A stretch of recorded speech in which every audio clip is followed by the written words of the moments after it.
Alright. Hello everyone, and welcome to Into the Mists, a Guild Wars 2 podcast. Oops. Okay.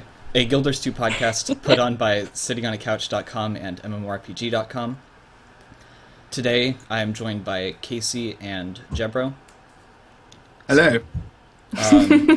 You can tell there's a bit of a gray box there. Ignore that. There's just three of us today. So ignore the box. Ignore the box. Today, MMORPG brings you the grey box. I imagine this is some terrible magician trick where they're just like, ignore the box. The box isn't there. So today we're going to talk about the feature patch that hit a while ago and some of the stuff that we've kind of learned from that, some of the stuff that ArenaNet talked to us about, and we're going to kind of focus on the new player experience, which was a big focus of this patch, and then we're going to look at quote-unquote endgame and veteran player experience. So this is, you know, stuff like dungeons and the new collections, and then we're going to go into a couple other things. So to start off with the new player experience, I don't know, have either of you guys actually made a new character and fiddled around with this? Yeah. Have you, Bob? I have 11 characters, and all of them have missed both feature patch changes. So I haven't had to deal with it at all. Oh, that's nice. Oh wow, that's nice. Yeah. That doesn't sound good. Yeah. I haven't actually played seriously a new character. I kind of went on to experience what it's like with one of my level 8 characters, and I hated it. Hated it so much. Oh really? And it was that bad? Well, the thing is that I quite understand. My opinion is not the whole, you know, the Rowan who I do the Guild Mag podcast with, it actually loves the new player experience. Personally, I feel like it's like everything, you know, against what their initial thing. The initial thing was freedom. You can, you know, choose what you want to do, choose the skills that you want to do, and all that sort of thing. And now it's, oh, I have to auto attack. And at the moment, I don't have any utility skills, and it's just not fun to play my engineer. Like, I love my engineer because I can have like a grenade pack or what, and I don't need to be slowed down because I already know all this stuff. And to me, that is so frustrating, and I have decided not to make an alt now. Oh, completely. So what do completely you off it. think? Like, I mean, the main reason that I'm put off, like, I've got a way that I can bypass the SPVP thing, but there's like you have to be level 22 to get into SPVP. No. So Or is it Do they really? lower than to that? specify that, you can always get into it, but it doesn't pop up until you're a certain level. And Okay. so there was, and this is, Or did they change that? I believe that you're always able to get into it. It's just an issue of whether it shows up on your map or not. So Yeah, if that's you good. have other characters and you know how to get into SPVP, you can do it Yeah. whenever you want. Okay, I was good. about to say. I was a bit Yes, worried because there. that would have been kind of a big deal. Because don't you, when you, the downstate doesn't unlock till you're level 10? Or is that wrong? I Or is it believe level so. later? Something like that. It's something around there, I think. But do you get, Yeah. do you just insta die, or do you go into, or do you just not die? I believe that you can't die before a certain level, if I remember correctly. Yeah. I thought remember that was seeing only in the video. starting instance that you cannot die, and then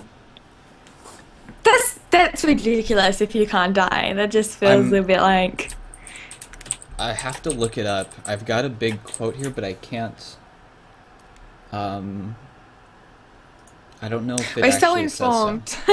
Yeah, well, I was informed a couple weeks ago, and since then I've forgotten a lot of this. Yeah. So, I remember watching a video of a guy in Yeah. a starting instance Yes. just letting the monsters kill him, and he's just standing there.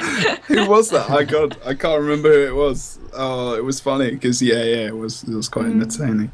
But yeah, I think it's really like, and I can see the promotion that's been done because I'm at the events, like, you know, the Gamescom and also EXG, which just happened in the UK.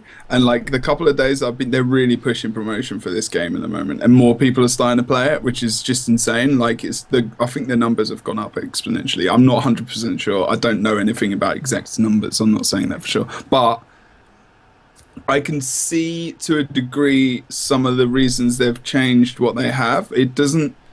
They're catering to completely new people at the moment. They're not catering to. They're just not catering to the old school crew, like the actual veteran players of Guild Wars 2. I think everyone knows that. I think they probably know that as well. And they've tried to help older players by giving them little snippets of things like, you know, different achievement things that they've put in, and changing character models in SPVP, and other stuff. But, you know, I think sometimes people are saying, is it enough, you know, to keep the veteran players from playing? Because people are, I think, just as many people are coming into the game as maybe they might be leaving, which is maybe a concern.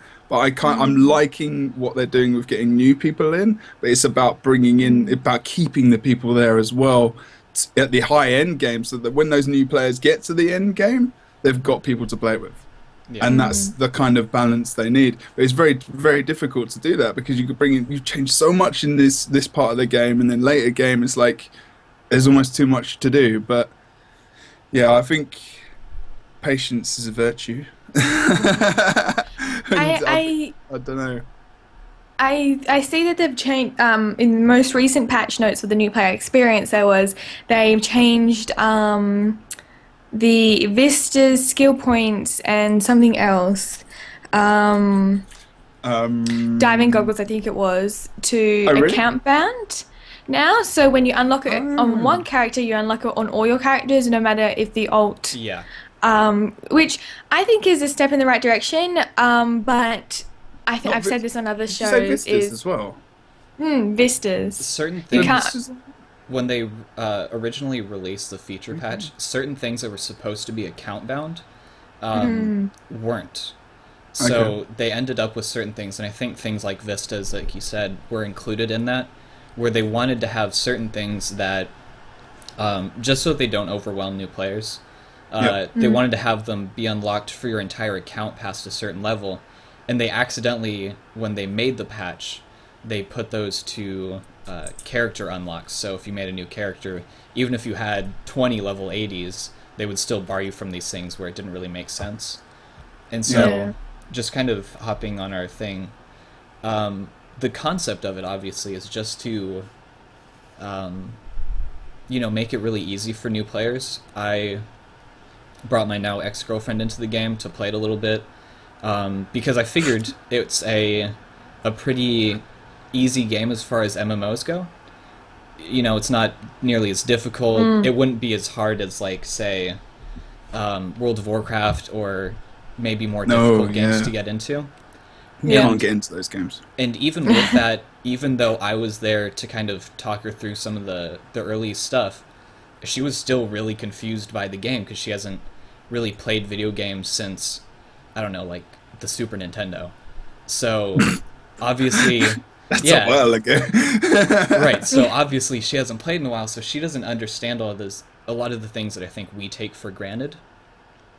And so this was obviously way before the feature patch, and I think this kind of stuff would have helped her out a lot. And I've heard from other people saying that these new things were really nice for new players, because it helped them learn the game at a pace that made sense for them. However, I think you guys have brought up good points that, and other people have, that I don't know that this should be something that's put on everybody.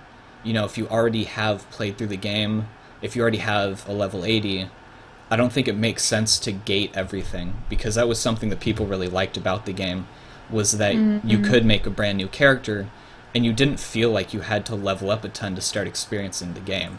It felt like from the second you were out of the gate, you really kind of played the full Guild Wars 2 experience, just at a lower level.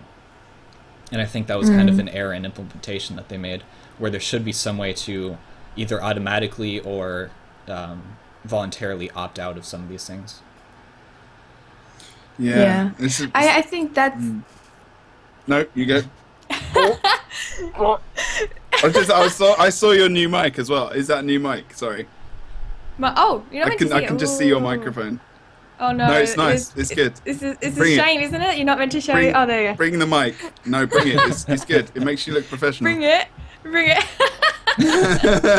my mic. I forgot what I was going to say. Oh yes. Gangster Casey. Get on this. Oh. It's Sorry. too early for me. You can't It's too muddle late. me up in the morning.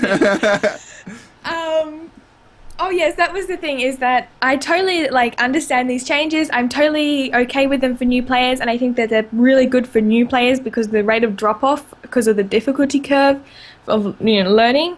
I understand that completely, but for myself as a veteran player, I hate them so much, And if I could have the case of and it goes, well, you've had your account for a year, so here, everything is unlocked like the way it used to, I'd be creating alts again, because I'm addicted to that feeling of creating new character and going through the areas and stuff like that.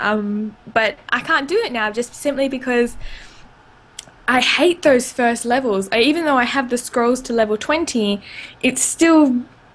I don't enjoy unlocking traits. I don't enjoy that sort of stuff. It's okay. It's fine. I've got enough characters at the moment, so I'm just going to start making alts. So doing the specific stuff to unlock the traits, that's what you're talking about? Like the little story? The thing that you have to pay for the traits, I figure it's a gold sink that they had to put in to stop inflation, so I understand it in that sense, but the fact that your traits are so much later, you don't get them straight away, you have to wait until level 30 or something to get traits, so it kind of doesn't feel that great leveling up, and you can't play around with traits when you're leveling up, and you're having to unlock them, so when you do get to the point where you are, level 30 and you can play with traits, you have to pay for them. So what's the incentive on getting around and playing with them, because you have to pay for them? And that's like World v World as well. It kind of affects that. That's where I'm kind of seeing the issue. Sorry, I went. Wow, coffee just popped into my head. It's like I need coffee. Sorry, off point. Oh, wow. It's helping me. What can I say? Is it really? I don't know. Yeah, at the moment. I'm sorry, go on. We can keep talking about coffee, or I can talk about World v World. It don't matter. But I do think, and I actually think something could be done differently with World v World, because I think that what you said about the traits and the elites and different things like that could really hamper someone in World v World, because you're talking about an engineer. Utilities is how an engineer works. It's how an engineer is built. You don't base all your skills off your weapon set, to be honest. I mean, you can even play poison, and you've only got one weapon, so you can't switch over. So immediately that puts new players off an engineer, in my personal opinion. And in World v World or something like that, I think you could probably even stretch it to something like PvP, where they unlock certain degree of stuff that you could have unlocked before, where you had a bit more freedom, so that people will go back into World v World, especially at the moment with the tournament series and stuff, and that launching with the feature pack and whatnot. I think that's an important thing, which they probably could have done, but there's got to be a method to the madness, I guess, if you know what I mean. And yeah, it does make me want to go and start a new character, but at the same time, no. And I love the game. We all love the game. That's why we do it, But I'm not sure. I think this is a general feeling that we're all having, and it's not just us. We're all think the same similar things, that people aren't happy with the change, and they need to, with the gap between the living story that's happened recently and also to when it starts again, which isn't another month or so away. Was it November the 8th or something? November, yeah. And it's a big gap, and all right, there's the World v World tournament. You don't really have to do a lot to be in that, I mean, if you want your server to really do you can be in there every day and help them, but you don't need to be in there for a long time. I've done all the World v World achievements so far. I was in there for half an hour. Yeah. Each week, half an hour. It's 5 events. All you have to do is 5 events, and you get contribution. And so that's 5 events. So you go and kill a sentry, then you go and do like a help with Zerg. Yeah, if you're in a Zerg, it's like 2 seconds. But yeah, so you get it in 5 events, and I just go in there, do 5 events, and then get my tickets and get my weapon skins. And I mean, saying that, it does then put you in that situation where it does actually stick you into World v World in the first place. So whether or not that's something that's bad is, you know, I did them in half an hour, but if I'm honest, I did stay in there for another hour and a half. So yeah, same here. actually stay in, and I was like, I'm actually solo roaming, and I actually changed my build, and I was like, oh, I'm going to try and do a bit of a, you know, a Shin or a Koroshi here, and just start running around trying solo 1v1 people, and I got in some nice 1v2s, and I was like, yeah, this is actually quite fun. I haven't been doing this for a while, maybe I'll do it again. So maybe that's what they're thinking about with people, I hope. But at the same time, it's not like I'm not going to go back there again until next week. And well, I think it's better to get people to jump in and try it rather than, you know. But I agree for veteran. It's a really fine, like they're doing a balancing act with new players and veteran players and trying to please both of them. And I feel like, I don't know whether they're doing it. Like, I feel like they lean to one side and the other side goes, and then they lean to another side and the other side goes, you know. And so are they trying to get new players to just try and experience, and then the veteran players are like, well, these achievements are just boring, you know. This is what I do on a normal day. These don't provide me any sort of extra benefit compared to the other ones, because the other ones had like you have to take over so many camps or kill so many sentries or something like that last year. Pretty epic. So yeah, I quite enjoyed like. It was really good. I actually created a thief for that tournament and settled her up with like a World vs World gear and World vs World thing, and all she does is World vs World, and I just created her for the tournament, so that still worked. And she's a happy lady. Yeah. I like her a lot because she just obliterates people. Just like stealth. Crit, you're dead. Oh, there you go. Casey just said it. She's good in World v World. And I'm you said not. you weren't a PvP. No, You liar. no, don't say You that. actually lied to the public. You lied to the Guild Wars community. You PvP. Don't deny it now, you cannot. You were lying. So yeah, Anyway, since we're talking about kind of endgame stuff, I think a lot of people have kind of missed some of the changes that ANET has done for endgame, because I think people have a very specific idea of what they think constitutes endgame.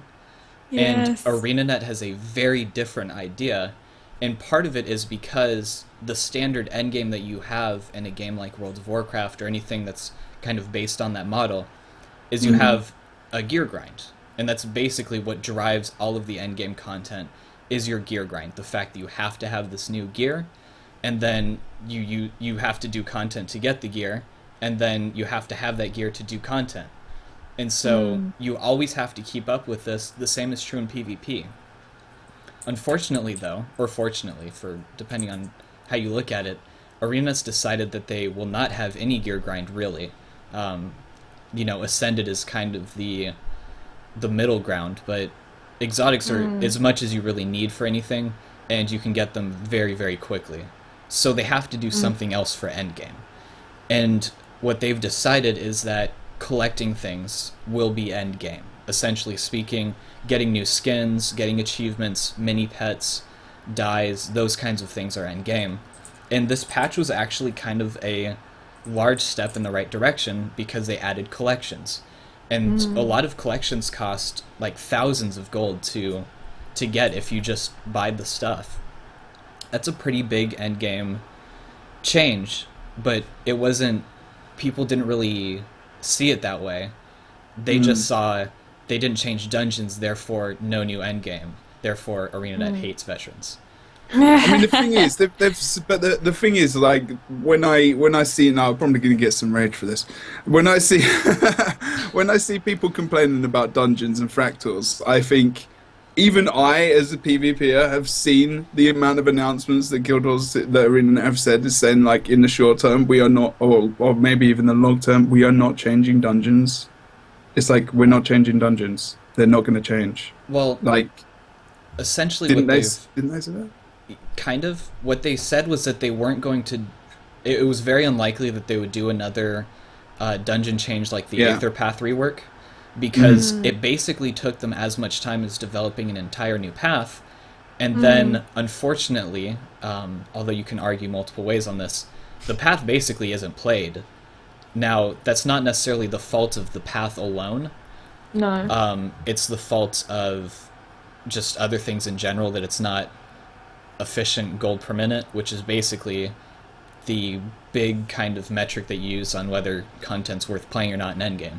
It's, does it generate gold in a, does it have a high gold per minute? And if it doesn't, then it's not going to be played much. Yeah. And so... No, to just add on that, you're right, because when I play, like, I do a lot of dungeons. Maybe not as much as I used to at the moment, because I'm just, nah. But I used to do a lot of dungeons, and the thing is that I got into Guild Wars 2 because it's not intense, like, it's not like some of the other MMOs where you have to pretty much sacrifice a newborn child to get ahead in the game. Wow. And Thank God for me not having a child or having a girlfriend or wife. We've got no one dogs. soul that Do you I have to sacrifice. sacrifice dogs? No, Deborah let's sacrifices not talk about dogs that. for Guild Wars 2. No! There's gonna be a meme on me, like in this baby killer or something like that, splashed across the top of my head like I that. Ah. can do that. No, it's fine. But basically, yeah, so it's an easy game, and the fact is It's that very crazy. I love it. Brilliant. Sacrificial dogs and lambs in Guild Wars 2. Sorry, go on.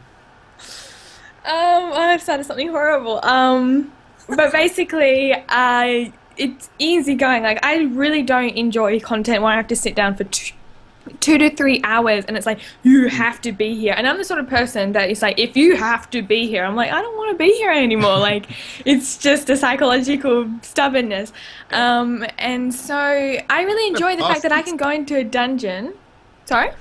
Don't be harsh on yourself. I think that's like, you have stuff to do during the day Yeah. where you have a life. And, I think when you say that, it's a perfect example of probably what Guild Wars 2 is actually as a game, because I believe that, and I think they've always said that, they want people to come back, and I'm really sorry to interrupt you during your point, so continue. No. Sorry. No, you're completely right. And like, I have a lot of things, like my grandma's just around the corner, so any second she could come over, and I need to be able to like get up and leave. And the great thing about the dungeon pass that I quite like is if I get up and leave, like if I say to my group, I'm sorry, I gotta go, it doesn't screw them over. They just find someone else, and it's also the case of that if I do an AC, if I just want something quick, I want to just do dungeon and do it quick, I go and do an AC path. And if I've got time for another one, I do another one. And if I got time for another one, I'll do 3, and that's however long 3 AC paths take. And if I'm like, I've got tons of time and I really want to get into this game, I'll do a fractals. And that sort of thing I really love. And if you're coming to Guild Wars 2 for endgame, which is like sitting down for 3 hours in hardcore content where you can't even blink, otherwise you're going to miss something, I think you're missing the point of Guild Wars 2. And I know this sounds really horrible, but it's just the way it is that the fact is that Guild Wars 2 is not providing that service. WoW is providing that service, and Guild Wars 2 has never ever said that they were going to provide the service. Yeah. And I think just because it's got the MMO label, people think that it is going to provide that sort of end game. Yeah. It's the niche that they need to have. Right. When I do that, I actually mean it. Niche. I take the fingers out when I do that. But it is, and that's what Guild Wars 2 is about. It's about the community. It's about having a different kind of MMO, because at the moment, people have too much choice in gaming. They just have too much choice. When WoW came out, it was the only thing of its kind, and that kind of rolled on, So everyone's always going to be competing with that thing. And, another beast comes along, say, WildStar. Look at that. They've got the hardcore raid in, but they're not keeping the player base that they want to keep in the game, and it's not doing as well as they would like, even if it is a good game or not. Same with other games, you know. It's like other games that are being released, things like Arcade, you know, it's a different kind of MMO. Sandbox is different because it has to be to actually compete in the market that we have today of MMOs, and that's why Guild Wars 2 has its place in the MMO market, and it probably will do for, you know, like Guild Wars 1 did for so many years. Yeah. And I actually think that Guild Wars 2 is probably more popular. Yeah, I think from just a numbers standpoint, and something I'd like to also bring up with the whole niche thing is that a lot of people expect, even if Guild Wars 2 isn't a hardcore game, quote unquote, they still expect for dungeons to be the focus, and I think that's another thing where expectations don't match up with reality. Dungeons are not at all something that ArenaNet is concerned about focusing on. Dungeons are there because they knew that people wanted them, and I think it was a cool way for them to link them to skins that you know, you didn't play the dungeon necessarily because the dungeon was hardcore or something. You played it because you wanted to have shoulder pads that were lit on fire. And so that's why, you know, COF I want that was pad now. and you know, that's Showed- right. And that's why like certain dungeons were super popular. Like at launch, COF was played a ton because everybody wanted those To be on fire. that armor. Right, everybody wanted to be on fire. Like, yeah, And so it's true. It's so true. yeah, and the so that's Hunger Games. kind of the thing is that ArenaNet's real focus when it comes to the gameplay of Guild Wars 2 is actually the community getting out into big open world events and that kind of thing, and just making it so that you don't feel like you're playing the game alone or you're playing the game just with a small group of friends, but that you're playing with the entire community of Guild Wars 2. Even if you are with a group of friends, you're playing with your friends and everybody else at the same time. They don't want to coop you up in a 5-man group and then force you to sit there for hours at a time, you know, doing you know, trying to grind out how to be the world first at this new raid. So they wanted you to get out into the world, I think. I have to admit, some of my best experiences in Guild Wars 2 is community based, in the sense of like my guild, which is a bit quieter now because the break is just, you know, everyone's just like la la la, go off and do something else, which is fine. I think also, just quickly diverting, that is a mentality people kind of have. Like there's so many posts on Reddit where like, I'm getting bored of Guild Wars 2, what do I do? And I'm like, most people are like, go away and come back when you wanna. You know, that's the beauty of it. And it's the same with me. Exactly, yeah, and you're right. You know, it's like that. I mean, I think in my mind's eye, I would say, which is a very wise one, if I do say so myself. Bob's like, what is Jebro talking about? And probably Casey as well. The main, for me, and obviously because this is my area of Guild Wars 2, SPVP is the hardcore competitive element. You can earn money from it. You can't really get more hardcore than that in an MMO, to be honest. I mean, you're right, you've got hardcore raiding, like hardcore, but when talking about earning money in real life, like you can't do that really other than, you know, gold selling. And it's, you know, that's how I look at Guild Wars 2 at the moment. There's SPVP, which is hardcore, there's World v World, which is semi-hardcore, and then you've got dungeoning. And obviously things like D&T, which I did catch a little bit of yesterday-ish, I was watching on my phone actually, is really cool, and like that's quite competitive as well. But I think there's going to be a time when that's kind of that scale, it just goes down because you can only do dungeons a certain amount of times and you can only watch that happen a certain amount of times. There's not going to be much play with that. There's not going to be much evolution, because the only evolution that's going to happen is going to be balancing in skills, and dungeons aren't going to change that much. So that's never going to change a lot much really at all. Whereas SPVP has got 5 people versus 5 people. And that's always going to change depending on people, characteristics, how they play, the 5 different team members, how they communicate together. And that's an ever-changing thing in Guild Wars 2, I guess, like Living World is as well. But that Living World needs to be very constant. And like we've been talking about at the moment, it isn't, which is why you've seen your guildies drop off. And I've actually seen mine as well, because I'm a guild leader. And my guildies have, you know, they'll come back. I know they'll come back. I don't need to recruit because I know my guildies are going to come back for the next bit. it's so funny to see like where you get on and like a lot of people have taken to repping their own in my current guild they're taken to repping other guilds during the normal times but normally there's only about 3 or 4 people on maximum during the time during generally, but then when it comes to guild mission time suddenly like there's 20 people on a guild list just goes all the way down with green dots and everyone's there to involve in the community and it's really nice. And that's one of the things is that you don't have to like you can play only once a week for the guild missions to get accommodations and that's totally fine. Just do it like that, Just some days I've just logged on to do my ascended crafting, the time gated one, and then just bug it off again, Yeah. And sometimes I've just been bored of the game, so I've left for like 2 weeks, and I come back, I'm like, oh, I love this game again. Let's play some more. Yeah. So yeah. I had a point before we started mentioning that, but I can't remember what it is anymore. The answer was in the question. Right. Confused me even more. I thought that was gonna, so I just thought I'd nip that in there. Sorry, you did well though. I understood. Yeah, good. No, but I know what you mean, and it's the same. Like I actually don't schedule guild missions anymore because we don't really have enough people to do it because, that's the reason. But if I did, I know that it would be exactly the same situation, or if I tried to organise an event and whatnot. But I don't know. You can, in the moment, Guild Wars 2. I don't feel. I'm not sure if I should say that, but it's in a quiet moment at the moment. You can run around on your own and get stuff done. Yeah, you really can, and that's not to say that's a bad thing, because you integrate with other people in the world, like SPVP solo queue, SPVP hot join solo queue. You can just jump in, world v world. You can roam or you can follow a Zerg, but you can do it on your own, which is good, but is also kind of almost to a degree detrimental as well, because it means there's less grouping in the guilds and people think, oh well, I can just play it on my own, so I can just come back whenever I want. Yeah. Does that make sense? Yeah. It's something I see. I really... Oh, I was just going to say, it's something I see in my guild that's... I'm in the Reddit guild, so it's pretty much always fairly active.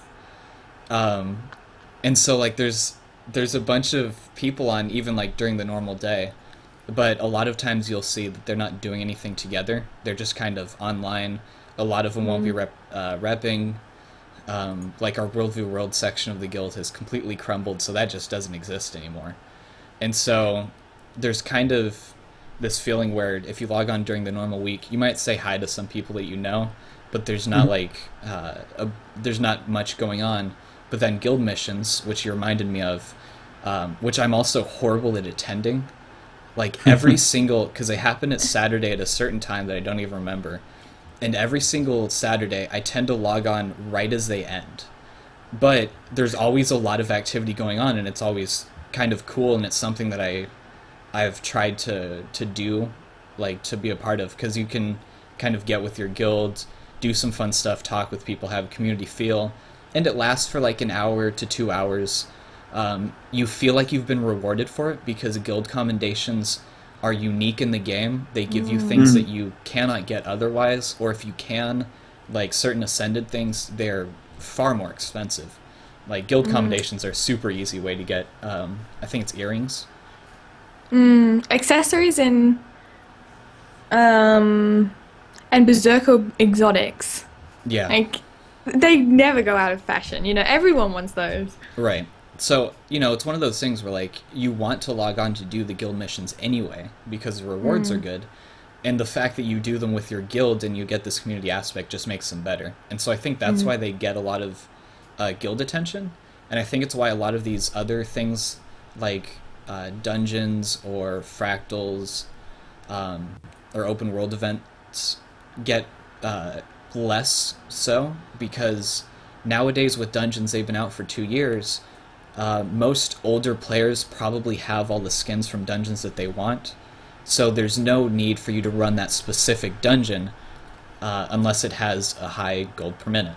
there's no need for you to run fractals unless you specifically want fractal skins or the fractal back piece or stuff like that. And so I think that's part of the problem right now with people being very focused on certain content, is that ArenaNet made it a bit too non-specific. Kind of everything that you do in the game gives you gold, and gold is almost the central currency that you can use to buy almost everything in the game. Right. Yeah. And so I think they've hurt themselves a bit on the end game in that they don't have enough things that force you to run certain content. And then, of course, at the same time, you don't necessarily want to force people too much to run certain content because it sucks. Like, you don't necessarily want to have to run, you know, like wait for this one boss to spawn and you have to kill it 5,000 times to get this one thing. Ew, no, no. So, yeah. They're just like, that sounds awful, like camping and Yeah. trying to get a hit on something. Ugh. No, that sounds awful. We all hate being hit on, Casey. It's the worst experience I could ever have. Oh, yeah. Great. I hate being hit on. That never happens in MMOs. All you have to do is say, I'm a girl, and it's like, I remember playing RuneScape. You go, Yeah, RuneScape. I'm a girl. You go, I'm Yeah. a girl, and there was 5 guys going, You will you be my 745? girlfriend? Oh, yeah. Man. Well, moving on from our... Random moment. Yeah, so something else that's on our little list of things to talk about, and I thought that was kind of something that was important to go over, was what to expect from different types of releases. And so Guild Wars 2 right now has normal patches, which they do pretty much all the time.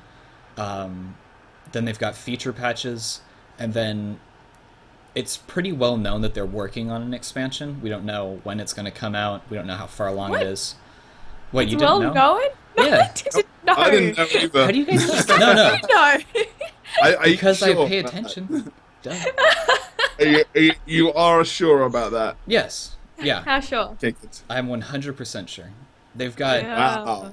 They've got... Well, here's the thing. They might not call it an expansion, but I see. because they've publicly said, and this is from Colin himself, multiple times, he's said that they're working on expansion-like content because they know that it's something that's necessary for the game. Like, you can't have a game that never gets new content in large batches. And Isn't that especially... What was that? And isn't that the feature back in Living Story he's talking about? No. And he said that specifically, that these... Really? Yes. That these aren't necessarily the same good. thing. That they want to keep up with their Living Story updates, which are something separate from expansions. And so they are working on an expansion. We have absolutely no idea when it'll be released, or anything like that. But I'm very sure that they're working on one. But that's kind of why I think people misinterpret what's going to happen in a feature patch. I feel like a feature patch is where they add new kind of backbone structure to the game, where they add things like new rewards. Features. Yeah. Right. So like Things. new reward tracks in PvP, that's a feature that's structured to the game, whereas an expansion would be a new race to play, something like a new profession, although they've pretty much said that they aren't adding a new profession. I highly doubt they'll ever do Yeah. that. Weapons for But, different yeah. weapon sets for every class. Oh, I pray to God this will happen. For every class to have every weapon set.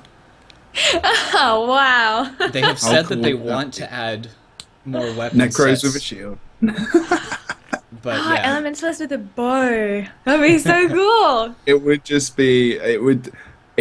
I know he's just sorry to completely go off on one, but that would be so cool. Can you imagine like seeing a Necro with a shield? I Yeah. don't know why that excites me. There's it would just- just be No, so no, cool. that's cool. There's a lot of things that would be really cool like that.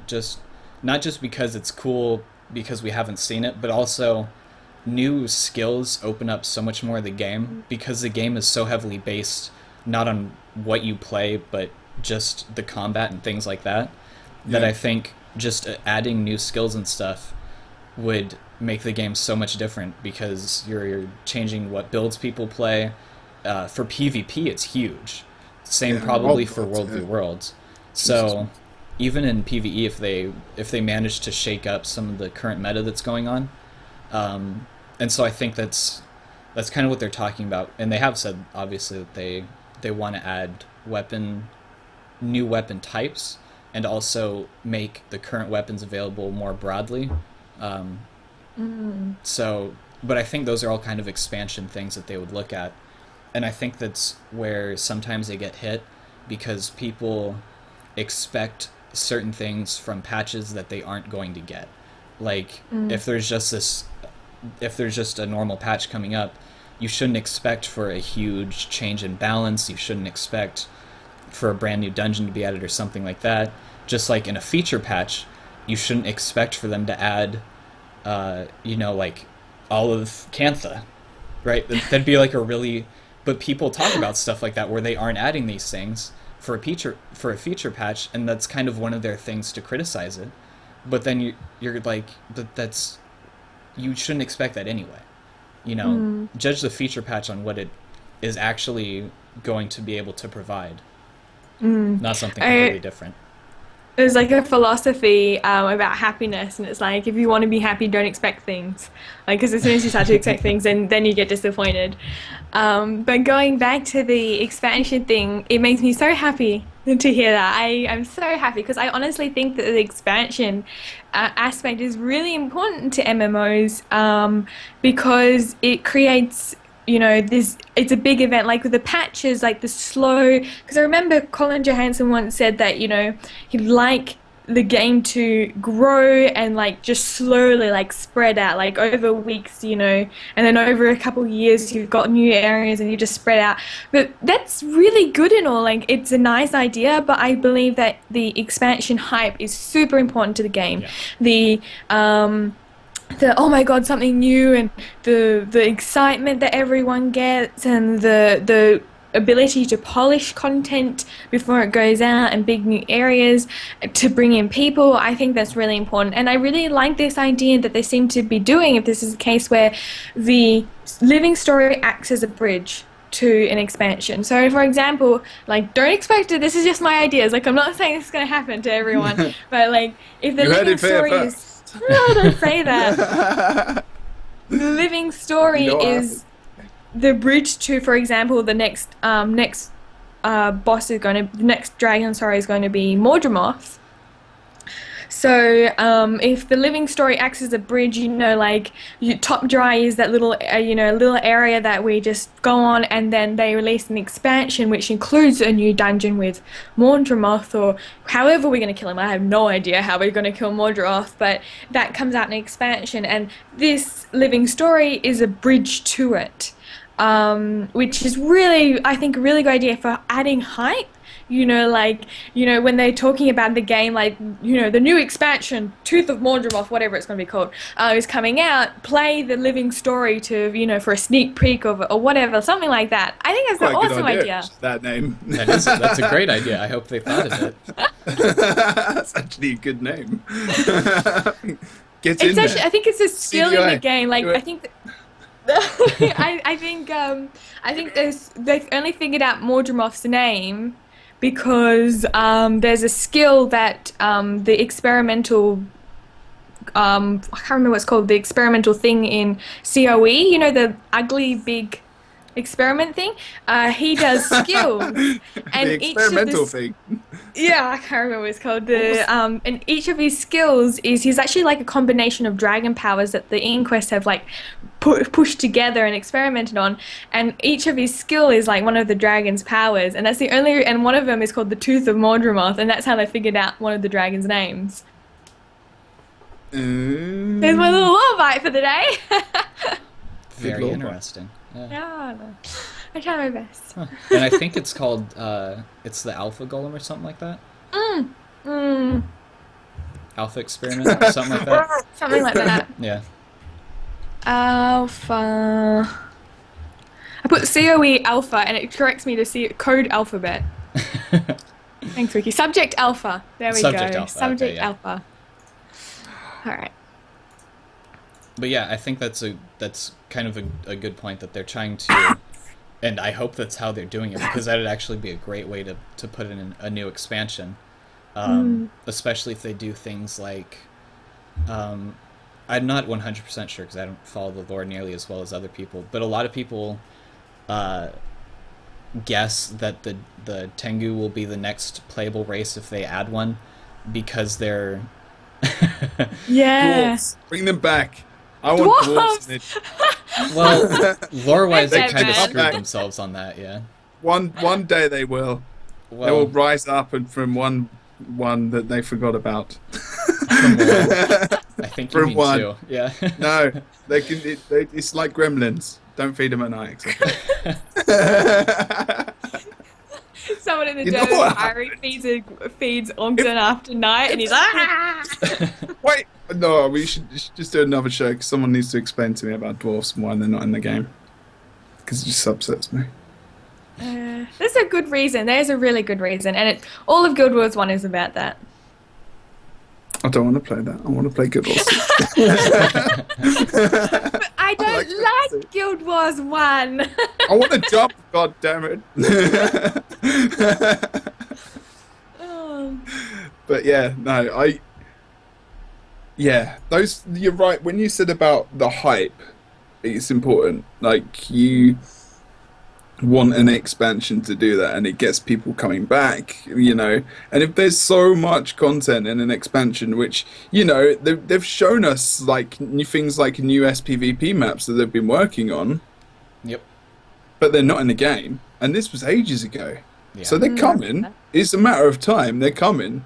And they've brought other maps out which we didn't see. I think it was a while ago when they went through how they designed the maps and stuff. Yeah, And yeah. but like there were some data mines that we saw with like a possible guild versus guild map. Did you guys see that? Yeah. Looks pretty cool. With them, That sounds it's like cool. I don't know. It was like kind of crossing over each. Like there was one team on the top, one team on the bottom, and then there was like a keep on each side. I can't remember the exact logistics. Oh, yeah. It was kind of like the Fort Aspenwood type thing from Guild Wars 1, where Yes, one I've- yeah. one group had a defensive position and the other group had to assault that, and so it was kind of your attack and defense style map. It was a really Which- cool looking thing.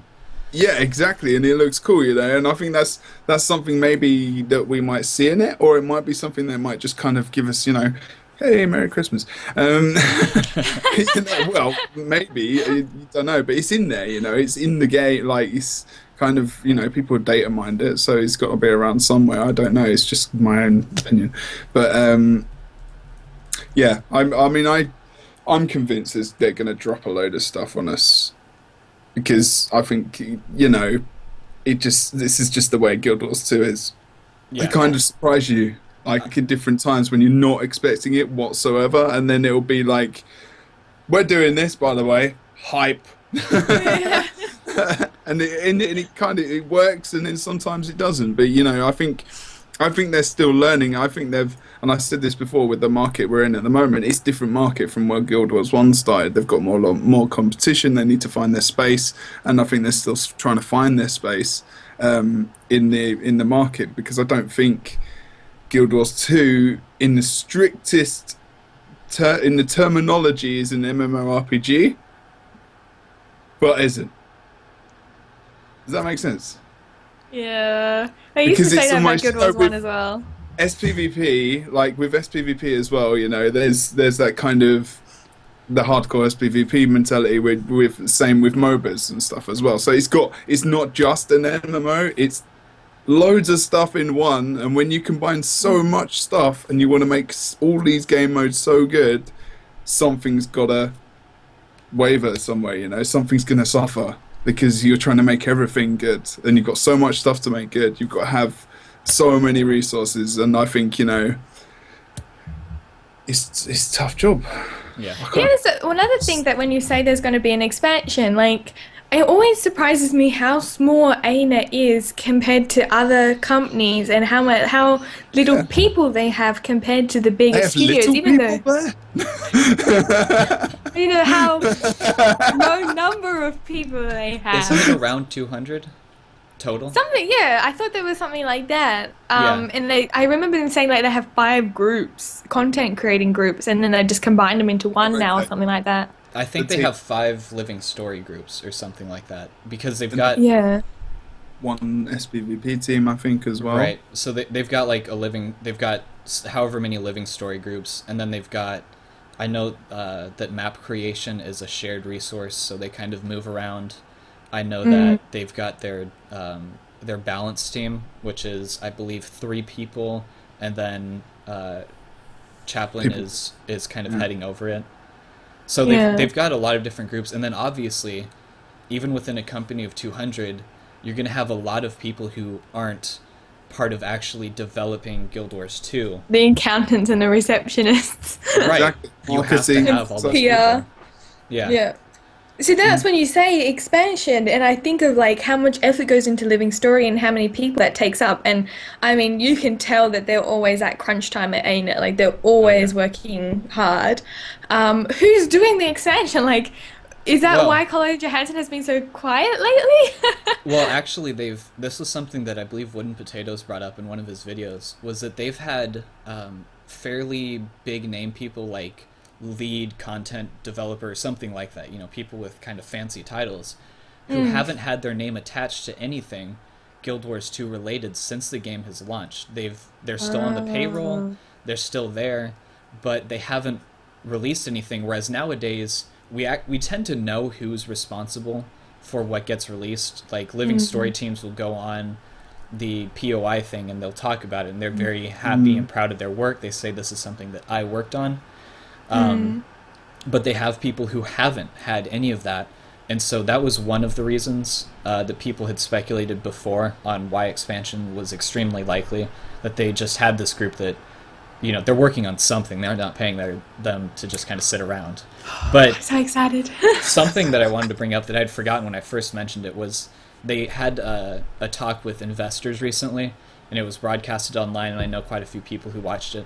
And I do believe that they mentioned expansion, maybe not necessarily by name, but that was something that was mentioned because if you're an investor, an economist, PR, whatever that's involved with that, then you would know that the vast majority of what you make money for an MMO is when you release big new content. Like the reason that World of Warcraft releases expansions all the time is because those expansions drive a ton of their money.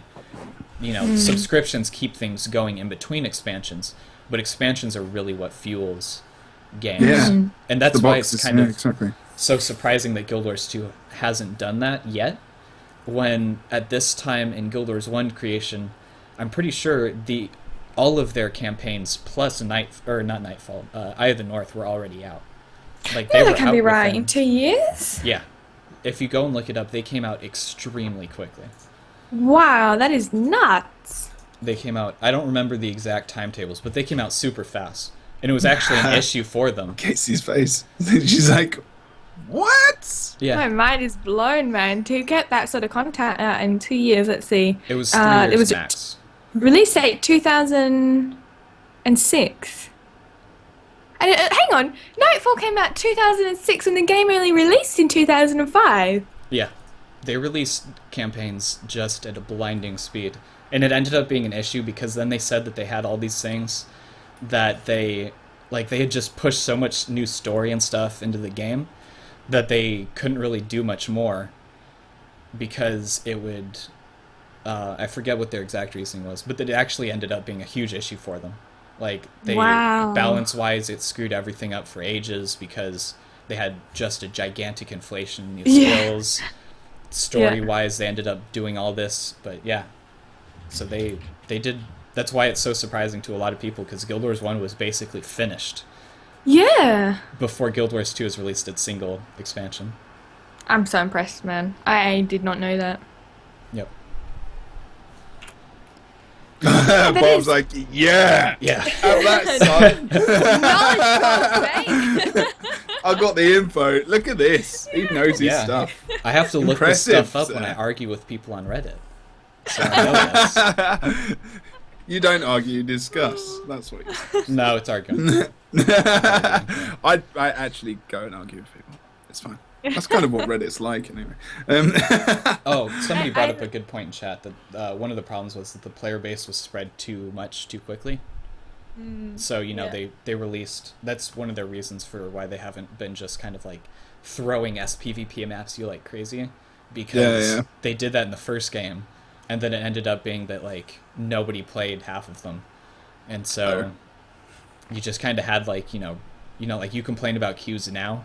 Imagine if there were 5 other queues going on at the same time and everybody was spread out between them. Oh, that You would know, be. your yeah, 15-minute queue turns into a lot worse. Yeah, I actually pops are all right at the moment. I've not really think- had a problem any Yeah. time of the day. In EU anyway, I can't speak for NA. But I even played a random game at like 4 in the morning yesterday just because I couldn't sleep, and I got almost an insta pop. I was like, what? Okay, maybe there's only 9 other people playing at the moment. Maybe that's the reason. But For the Jesus, it server was capacity.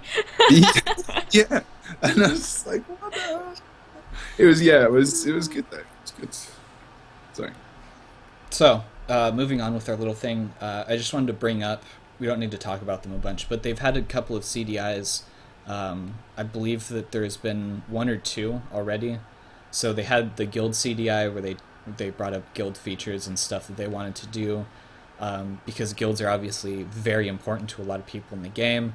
The people will forever bring up the fact that Guild Wars is named Guild Wars, even though it has nothing to do with guilds itself. do that It's a all the historical time. event. And has Right. probably the worst guild functionality in any MMO, other than one I won't mention. But yeah, it's the function. It's better than it used to be, but there's so many basic things missing in that, and it's one of the sides of the game where it needs to be. I think, it's more of a quality of life thing. Like, it's not essential, but things like different chat Yeah. things for officers, different, the stuff where it said that when the last player was online, I came in quite late. But yeah, there's loads of those kind of quality of life things, and it's just putting what do we do first? Okay, let's do collections for grey items that you throw away, or should we do guild chat? And it's kind of those Yeah. kind of things where I think what's gonna make but in the end of the day, all right, people can use an officer chat that's a massive community compared to say something like achievement collections or whatever. So Right. I don't know. I think one of those, what's it called, CDI? Yeah. CDI was for guild halls, wasn't it? Yep. Yeah, I believe Uh, they've had guild halls. Which Oh, it was like one of the yes. things that's like, whoa, I didn't even think they would ever get to that. I thought that'd be They part of talk an about expansion or something. I swear they talked about guild halls. I swear they talked They about have, guild halls. I believe so. Yeah. Yeah, they were talking about it. They brought up While ago alliances again. and stuff too. Yeah, that's true. See, this is the thing, they bring up stuff which was so long ago that we've forgotten. I'm convinced, like you said, and in the Women Potatoes video, when they're like, yeah, we told you guys about this stuff ages ago, you just weren't paying attention, and it's been so long that you guys have just forgotten. It's not our fault. And here you go, bang. Here's Guild Wars, here's all that stuff. And I really want it. So I think that's just, I don't know if that's wishful thinking or the actual truth. But, but the thing is, if you look at these CDIs, I'm looking at one post I'm seeing from Laura is there something or other. And it's a guild one. And there's a lot of effort gone into this, linking to different forum examples and stuff, and I haven't read the whole thing, but it's still something in progress. But you can see people care a lot about it, and it's actually people are being nice in it and being really organized and being really friendly, and that's really nice to see, actually, to be honest, because it's and there's a lot. I really want to read the rest of this because looks like there's quite a lot of interesting suggestions as well. But apart from that one, where someone swore, don't swear on the forums, it gets you nowhere. But yeah, no, I think it's good to keep these CDIs going. It's an important thing, and it gives people a voice Yeah. on me. And if they really want to do what they said they've always done, listen to the community, they need to keep doing it. And I'm happy to see that they are doing it. Yeah. Pretty much. And they're responding quite regularly as well.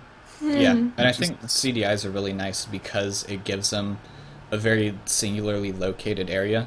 Like, I've been told Yeah. by devs before, they read the forums, it's not like they don't read them, but it's really difficult to jump into a discussion because it's just, you can, things can get really bad really fast.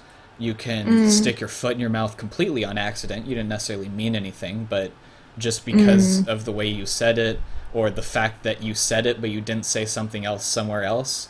So Yeah. I think CDIs give them a really nice controlled area to do Yeah. communication. I've seen not guild, sorry, devs, like say something like, say a sentence, and then the person's gone just like this massive article of how they took offense to like this tiny little thing because they said something a bit sassy, and they're better, they should act professional and stuff like that. And everything that you say is under so much critique, and people will take any opportunity. And on top of that, I mean, there's a lot of nasty things people say, and you just don't want to. Sometimes I think about it's better now, but about a year or two ago, the forums were just terrible. I avoided them like the plague because they were just so hateful and so, unhelpful. They were just bile and spite and complaining like little toddlers. And I can really understand why devs would not want to be in that place or want to respond. They'd have to read it, but I hate you so much, Dan. I don't think we can be friends anymore. Even though I'm not on the dev team. just thought I'd show that off just for a second because I'm kind of proud of it. So I've got friends in high places. I got a t-shirt, man. You can print your own t-shirt with dev team on it. It's fine. Yeah. I just thought it was relevant. I just thought I'd space. How forever alone would that be? Like, I printed my own ANET and a dev team t-shirt. We do that kind of stuff all the That'd be time. That's scary. I think it'd be fun if you did it like went to one of their events cosplaying as a dev with like a really badly printed out t-shirt. Oh my god. Done with like textures and markers. I wore that because it's the shoutcasting team. We get shirts to to identify us all in streams and stuff for the marketing promotion, la la la. And I wore it just before I went on to do my cast today, and people kept asking me about Guild versus Guild. Oh. And I was like, dude, I'm sorry, I'm not a dev. I'm a shoutcaster. I shoutcast. You for just need to SCP. put a patch that's like not right above where it is. It was a slightly awkward moment where someone came up to me very angrily. But no, You just it have a was, horrible moment where you're like, yeah, no, expansions are coming. Yeah, and Tengu totally coming in the next month or so. No, actually, And we're Hardcore working. Dungeon? so much fun. Yeah, Hardcore Dungeon's coming in Yes. really soon, mate. You write Yeah. your little article about it. yeah. But then, Actually, like, we're not working on and- Guild Wars 2 anymore. We're working on Guild Wars 3. So just look forward to it in a couple of years. It'll be right out. Or even worse, like, yeah, all our team is actually changing studios and we're going to go work on World versus World for a little while, We just go where we're paid. Oh, not worth. Wow, sorry, wow. Wow. Yeah. Everyone's moving to Blizzard. Wow. Wow. All right. So On me. before we jump off, because we're right at the hour mark, somebody brought up a 2013 blog, which was, I believe, talking about things that they wanted to release that year, and one of them was Yeah. a better legendary system, or specifically making precursors like a mini legendary where you built a precursor using crafting instead of just having to buy it or get a lucky drop.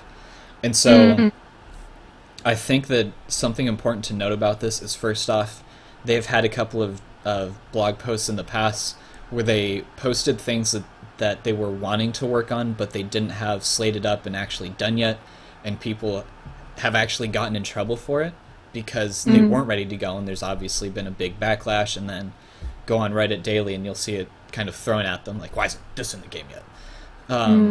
And so I would say that anytime you see a dev post and that kind of stuff, unless they say specifically, we are releasing it on this date, then you have to take it with a grain of salt. This is something that they want to do, that they are working on or might not be working on yet, but this isn't a promise. They're just trying to be open with you about what's potentially coming, you know. It's not like they're saying this will happen and this is when it's going to happen. Like with the precursors, they do know that this is an issue, but it might be something that they don't exactly know how to address yet, because precursor crafting is actually a very in-depth issue. You don't want to completely devalue precursors, so all of a sudden they only cost 50 gold to craft. You don't want to completely screw up the economy, because Guild Wars 2's economy is actually really good, I think, overall. And so there's a lot that goes into it more than just throwing something out there to craft a precursor.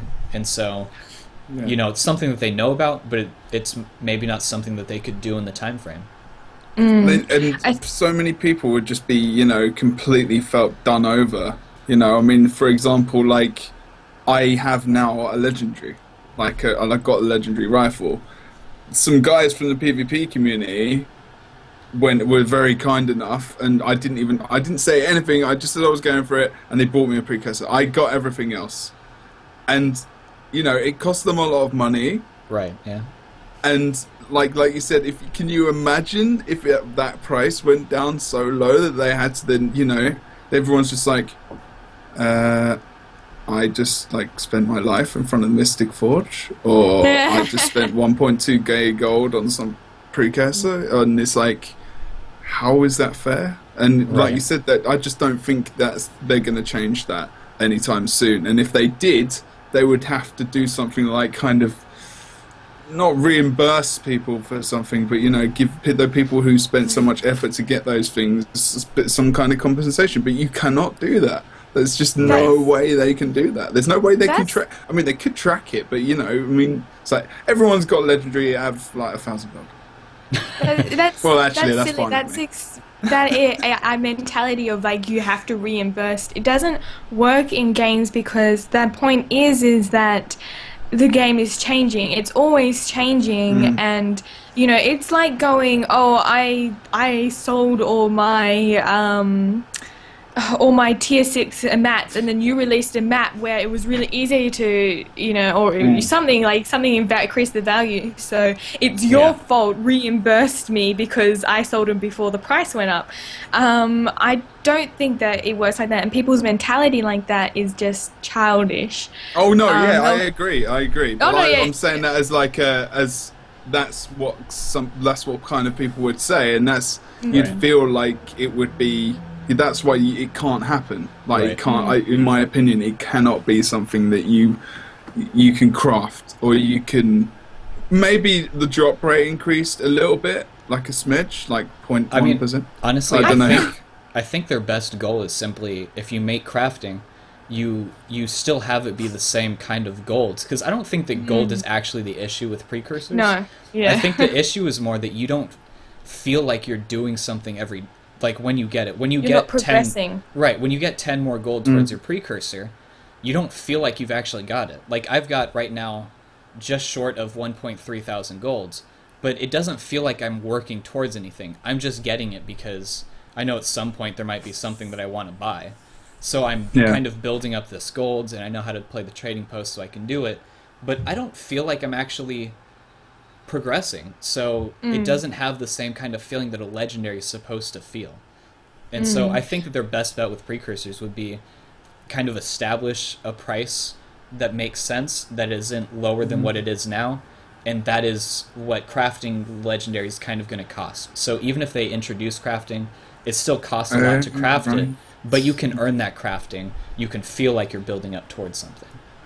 I think in general they'd have to make precursors account bound, and if it's crafted, and then the dropped one, maybe they'll persist with the dropped ones. If it drops, you can sell it, or they'll completely get rid of the drop rate, and you can sell those last, you know, the last ones that are still in the system, and then you can craft them, but the crafting would be time gated, very much like the Ascended, and it would be, like you say, very similar amount.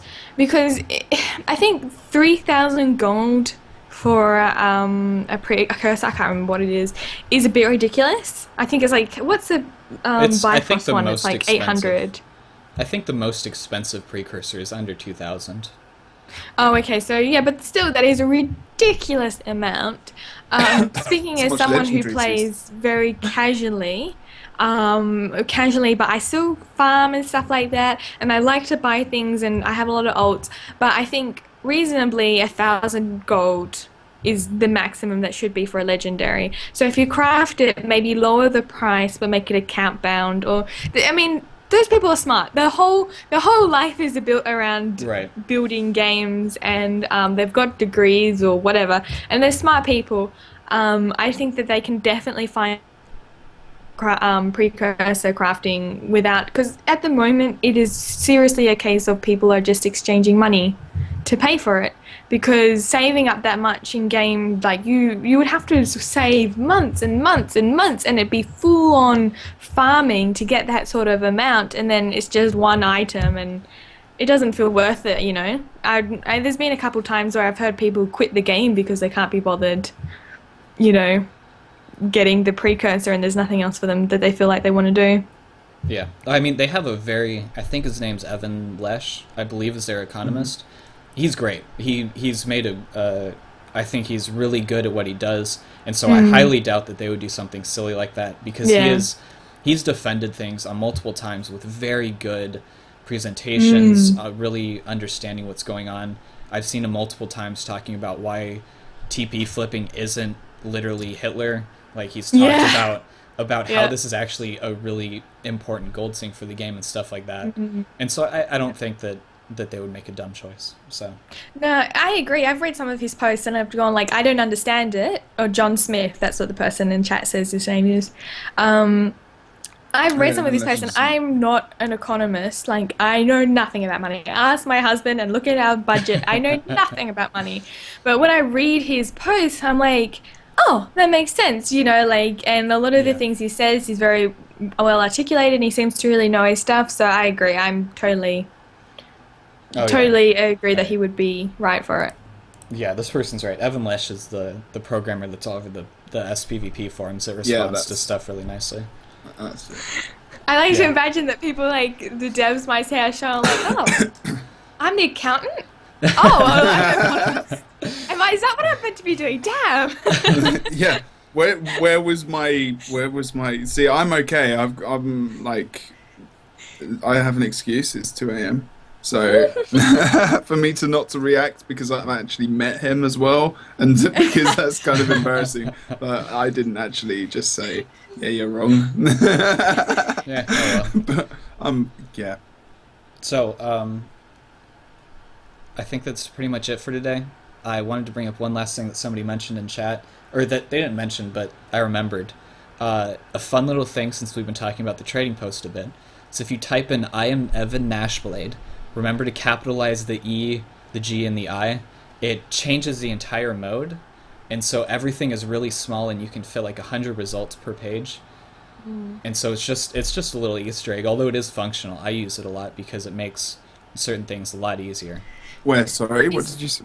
You go to the trading post, and you type in the search bar, "I am Evan Nashblade." Make sure to capitalize everything appropriately, and it completely changes how the trading post lists items. Awesome. Yeah. I put it in, but as far as I know, there's no way to change it back. So if you don't like it. Oh, really? I gotta try that. Type it, yeah. That sounds so logical. You know what I typed in? I am not Evan Nashblade, and I expected it to work. They don't believe you after you typed it the first time. Liar! She's such a liar. So Evan Nashblade is now a lady. I'm Evan Nashblade. You could do the voice. Sorry. All right. Well then. Start talking. It will just continue. So, thanks everyone for watching. Thanks to you two for being on and helping me through this podcast. And thanks to you for being an awesome host, sir. Yeah. Good job. Good job. We're passing your back. Put your arm up there. Hang on. Let me look at the stream. Let me see. Oh, it's working. that way. So, thanks everyone for joining us. We hope you enjoyed this podcast. You can follow it at MMORPG.com and SOAC Gaming on Twitter and keep up with the updates and all that. And of course, you can follow us here or at SOAC Gaming's Twitch. They host this. And so we thank you all for watching, and we will see you in a couple weeks. Goodbye.